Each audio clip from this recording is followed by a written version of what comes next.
Kembali di Anies Pagi, pemirsa, Presiden Prabowo menerima kunjungan dari Perdana Menteri Cina Li Qiang di Istana Merdeka pada Minggu pagi. Kedatangan Li Qiang disambut dengan upacara penyambutan tamu negara.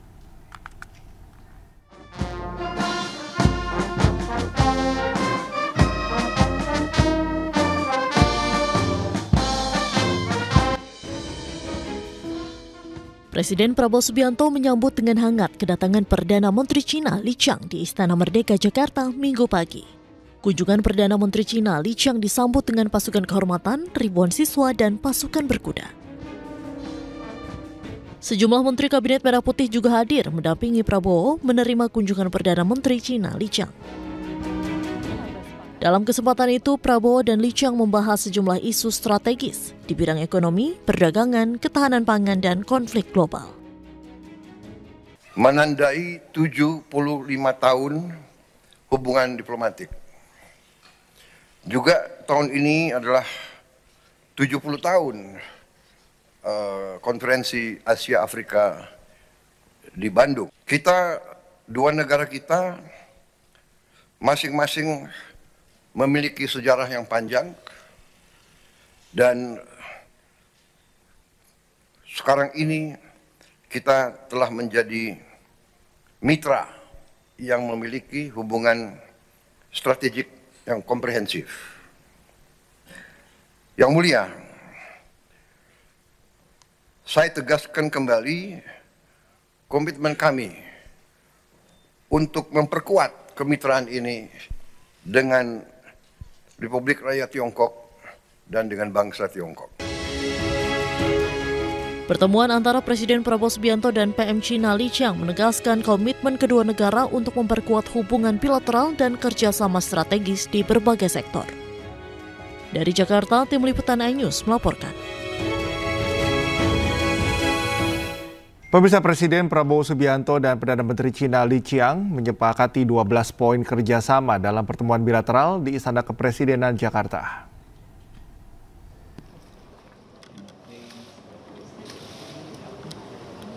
Indonesia dan Cina sepakat memperkuat kerjasama antara kedua negara. Adapun kerjasama tersebut meliputi berbagai sektor, mulai dari ekonomi hingga kesehatan. Dengan rincian 4 nota kesepahaman dan 8 rencana kerjasama.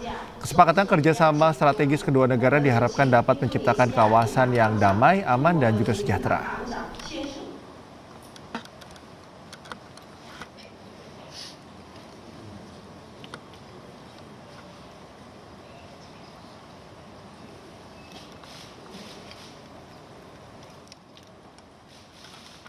Mohon berkenan untuk diperlihatkan. Sebelumnya, Presiden Prabowo Subianto menghadiri jamuan makan malam bisnis antara Indonesia-Cina bersama Perdana Menteri Cina Li Qiang.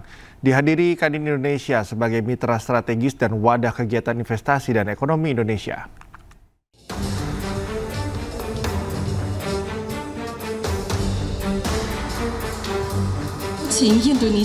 Presiden Prabowo Subianto menghadiri jamuan makan malam bisnis antara Indonesia-Cina bersama Perdana Menteri Cina Li Qiang. Jamuan ini juga dihadiri Kadin Indonesia sebagai mitra strategis dan wadah kegiatan investasi dan ekonomi Indonesia. Turut hadir 60 pengusaha Cina dan 100 pengusaha Indonesia. Kedua perwakilan negara membahas 8 sektor prioritas dalam kerjasama bilateral. Beberapa di antaranya seperti infrastruktur dan konektivitas, energi terbarukan, digitalisasi, kecerdasan buatan, kesehatan, pendidikan, serta ketahanan pangan. Hadirin sekalian, saat ini Tiongkok adalah mitra dagang kita yang terbesar. Perdagangan kita sudah melebihi 130 miliar dolar Amerika Serikat tiap tahun. Dan kita memandang bahwa Tiongkok adalah mitra sangat penting dalam pembangunan industri dan teknologi kita. Perusahaan-perusahaan Tiongkok telah menjalankan proyek-proyek besar yang sangat berhasil.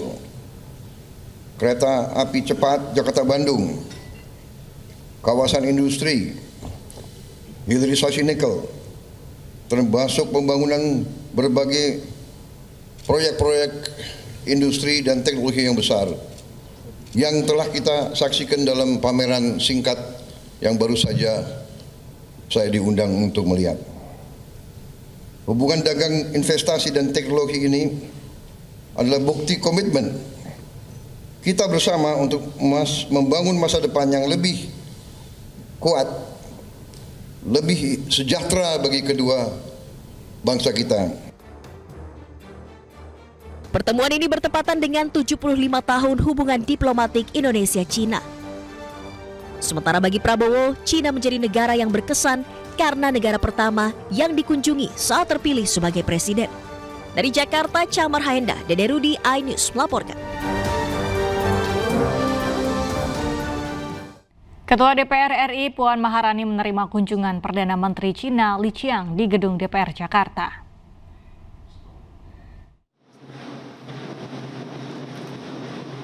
Perdana Menteri Cina Li Qiang tiba di Kompleks Parlemen Senayan, Jakarta Minggu sore dalam rangkaian kunjungan kenegaraannya ke Indonesia.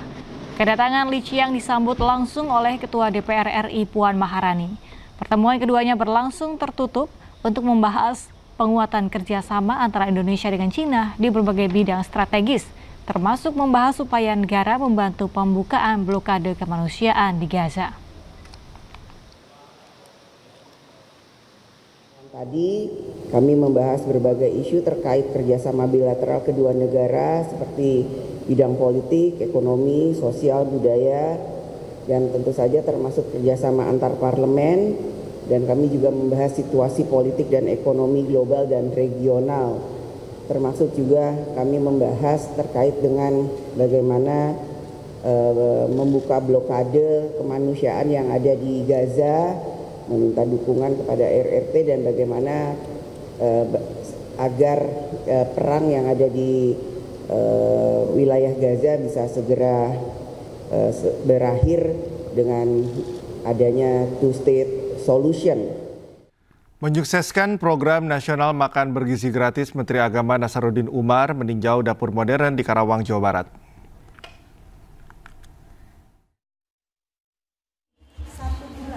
Menteri Agama Nasaruddin Umar dan Badan Gizi Nasional meninjau dapur gizi modern pertama yang resmi diperkenalkan di Desa Kuta Ampel, Batu Jaya, Kabupaten Karawang, Jawa Barat.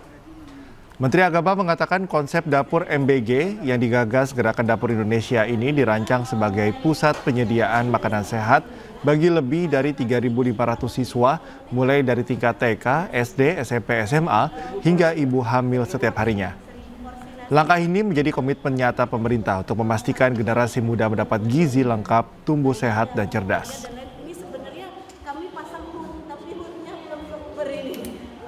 Dari 3.000 siswa yang ada di sekitar tempat ini, dan insya Allah nanti akan disuplai oleh dapur kita di sini.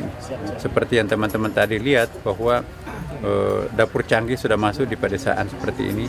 Ini untuk mendukung apa yang digagas oleh Bapak Presiden kita, dan insya Allah di sini juga tadi kita bangun masjid ya, jadi ada masjid, ada pondok pesantren, di sampingnya pondok itu ada sekolah yang sudah lama berdiri, dan semuanya nanti itu akan disuplai oleh dapur kita ini. Insya Allah Gerakan Dapur Indonesia yang disingkat Garuda mudah-mudahan akan berkembang di 38 provinsi. Saat ini kami masih mengumpulkan baru 22 yang terbentuk. Pemirsa, sebagai bentuk kepedulian terhadap dunia pendidikan di tanah air, MNC Peduli dan MNC Sekuritas menyerahkan bantuan berupa 15 unit komputer.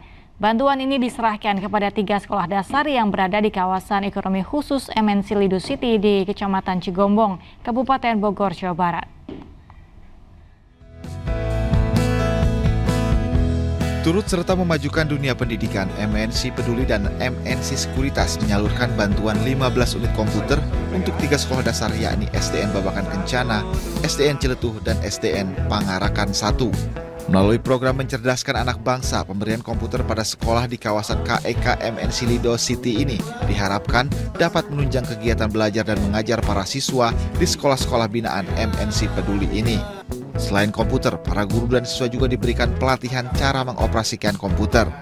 Dengan adanya pemberian komputer ini bisa membantu sekolah untuk meningkatkan kapasitas daripada guru-gurunya dan juga dapat ditularkan kepada murid-muridnya sehingga memberikan tambahan wawasan dan keterampilan dalam melaksanakan proses belajar mengajar.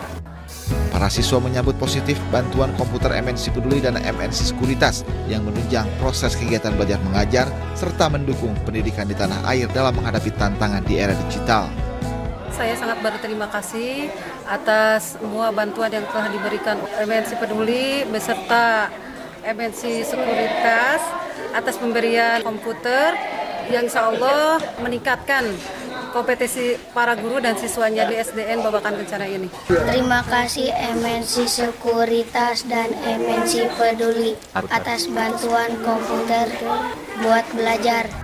Dukungan MNC Peduli dan MNC Sekuritas ini diharapkan dapat membantu para guru dan siswa dalam mengakses informasi serta meningkatkan kreativitas dalam program Green School di sekolah-sekolah tersebut. Dari Bogor, Jawa Barat, Andi Firmansyah, iNews melaporkan. Pemirsa, tren penyakit moya-moya meningkat di tanah air. Penyakit langka ini dilatar belakangi kelainan genetik.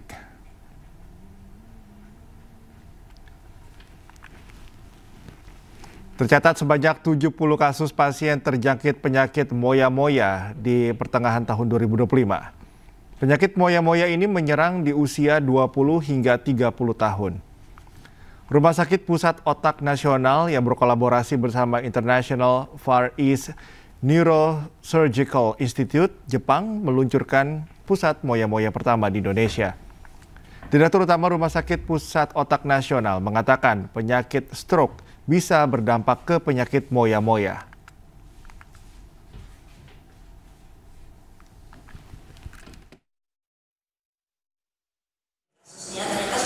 Kasus yang kita layani belum pada setahun. Untuk layanan tindakan aneurisma sendiri sudah lebih dari 1.000 tindakan di rumah sakit ini.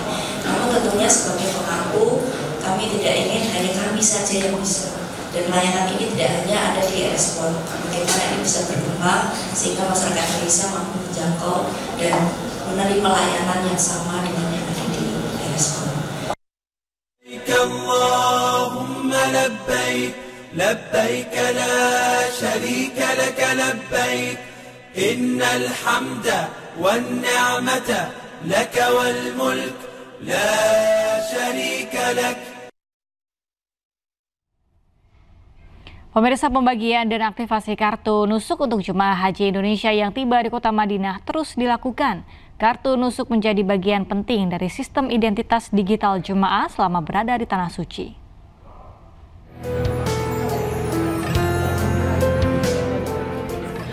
Kementerian Haji Arab Saudi mewajibkan setiap jemaah untuk memiliki dan mengaktifkan kartu nusuk sebagai identitas resmi selama menunaikan ibadah haji. Untuk jemaah yang masuk melalui Bandara Madinah, kartu nusuk dibagikan saat mereka tiba di hotel. Proses ini dilaksanakan oleh syarikat, yaitu perusahaan penyelenggara layanan jemaah di Arab Saudi. Pembagian kartu nusuk terus berlangsung seiring kedatangan para jemaah calon haji ke Madinah.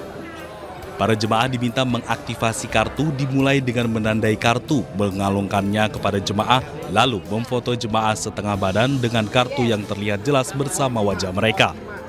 Kartu nusuk ini merupakan smart card yang berfungsi sebagai pengganti visa dan identitas digital jemaah. Kartu nusuk ini adalah semacam paspor perhajian. Jadi kalau jemaah itu punya paspor hijau untuk masuk ke negara Arab Saudi, nusuk ini adalah paspor perhajian. Jadi aktivitas perhajian, pergerakan dalam perhajian itu berbasis pada kartu nusuk ini. Misalnya kita mau masuk kota Makkah, itu kalau tidak ada kartu nusuk, itu bisa terhambat. Saat memasuki kota Mekah maupun wilayah Armina saat puncak haji, petugas di lapangan akan mengecek kartu nusuk untuk memastikan jemaah benar-benar terdaftar secara resmi. Karena itu, jemaah diimbau untuk selalu membawa kartu nusuk kemanapun termasuk saat keluar hotel. Dari Madinah, Arab Saudi, Gigi Irfan, iNews melaporkan. Di tengah hiruk-pikuk kota suci Madinah, ada satu tempat yang mampu mengobati kerinduan akan kelezatan cita rasa Nusantara. Di sini, lidah pengunjung dimanjakan dengan beragam kuliner top Nusantara seperti rendang, sate, hingga bakso.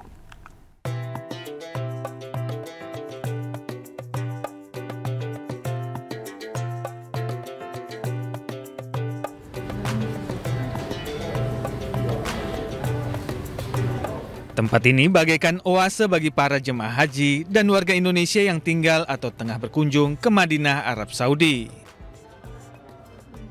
Menyajikan menu khas Indonesia seperti sate, rendang, gulai tunjang hingga bakso, restoran ini sukses menghipnotis banyak pelanggan.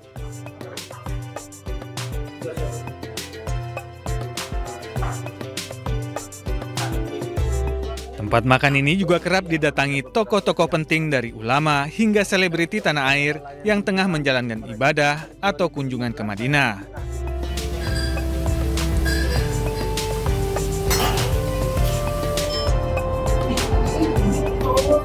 Insya Allah nih enak banget, luar biasa ya.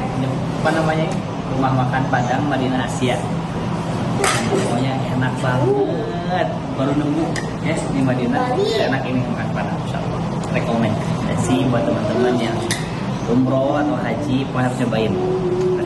Alhamdulillah setiap Jumat itu kan Arab Saudi libur, jadi banyak dari mereka yang udah langganan ke Madinah Asian Restaurant. Mereka orang Arab, orang Pakistan, Bangladesh, Malaysia lebih banyak. Jadi nggak hanya khusus Indonesia karena saya targetnya bisa diterima di seluruh dunia.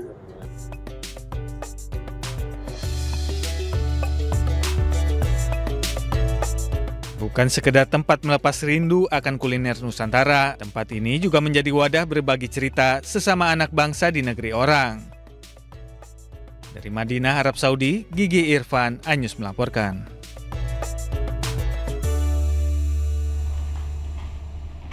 Ribuan jemaah calon haji Indonesia diberangkatkan dari Madinah ke Mekah pada pendorongan terakhir. Ini menjadi penutup layanan Dakar Madinah jemaah calon haji gelombang pertama.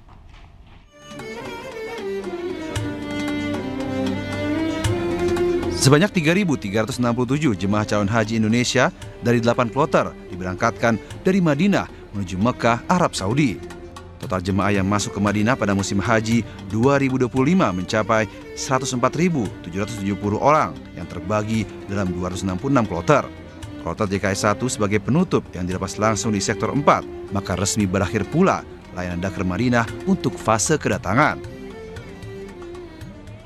Dan alhamdulillah hari ini hari yang terakhir kita bisa memberikan pelayanan kepada jamaah haji Indonesia yang berada di kota Madinah. Petugas yang ada di area masyarakat itu ada 9 pos, semuanya tersebar siap untuk memberikan pelayanan kepada jamaah haji.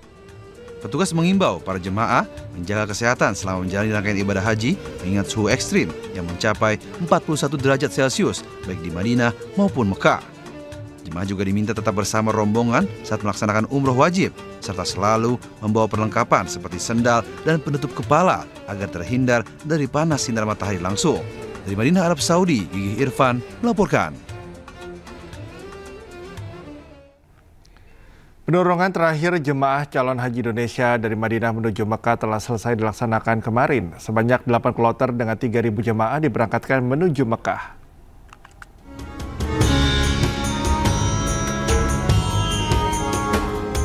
Sebanyak 8 kloter jemaah calon haji yang tergabung dalam gelombang pertama pada pendorongan terakhir bergerak dari Madinah menuju Mekah. Proses pendorongan yang berlangsung dari 10 hingga 25 Mei berjalan lancar. Total 3.267 dari 104.000 jemaah gelombang pertama diberangkatkan pada Minggu waktu Arab Saudi. Di hotel, jemaah telah menggunakan pakaian ihram untuk menuju Bir Ali, melaksanakan sholat sunnah ihram dan berniat menjalani umroh wajib. Meski mayoritas jemaah dalam kondisi sehat, namun tercatat ada 35 jemaah masih dirawat di rumah sakit Arab Saudi, sementara 4 jemaah di klinik kesehatan haji Indonesia di Madinah. Petugas terus memberikan pendampingan dan layanan medis guna memastikan jemaah aman dalam menjalani rangkaian ibadah haji. Dengan selesainya proses pendorongan, seluruh jemaah calon haji Indonesia gelombang pertama akan tiba di Mekah dan menjalani masa persiapan menjelang puncak haji di Arafah, Musdalifah, dan Mina. Dari Madinah, Arab Saudi, Irfan melaporkan. لبيك اللهم لبيك لبيك لا شريك لك لبيك إن الحمد والنعمة لك والملك لا شريك لك